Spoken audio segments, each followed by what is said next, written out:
actual proof that there was genocide in Victoria.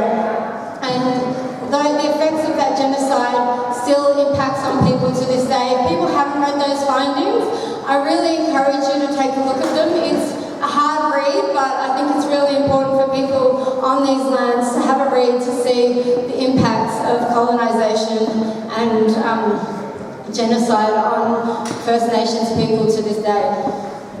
There's going to be a march next Friday, and so I encourage people to look that up. No matter where you live, if you're in Geelong, there's going to be activities there, there's going to be activities happening in Melbourne. So before I move on to the housekeeping, I might just have a little chant.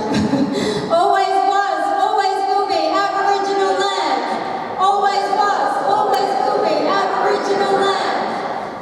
Thank you.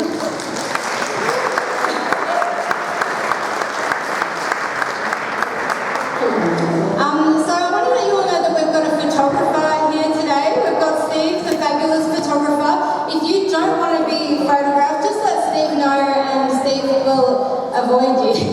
But if you do want to get your photograph, just go up to Steve. Steve will happily take your photograph. We also have a really beautiful photo wall just in the hallway out there. So yeah, go and you can use your own phone or you can grab Steve and you can get your photo taken on the photo wall. Food is going to be served shortly. We have a coffee and tea station just out here.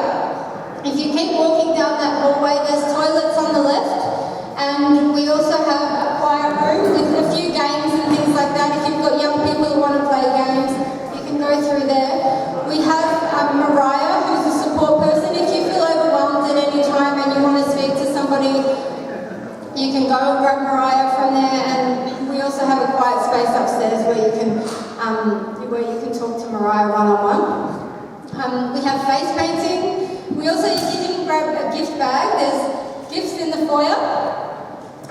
So make sure if you didn't grab them, go and grab a gift. We've got gifts for both adults and the younger people. We're catering for people of all dietary requirements. So if you're not vegetarian, perhaps steer clear of the vegetarian food to make sure the vegetarians do get all of their food. So I think that's all in terms of housekeeping. Without further ado, I would like to introduce a real regular at a lot of our events and a lot of queer events, and that's for good reason. Frock Hudson is a real staple in the queer community, and they do a lot of these events because they're absolutely fabulous, and we're really pleased to have them back here again today. We know we've got some big Frock Hudson fans in the room here. Some people come to our events specifically to see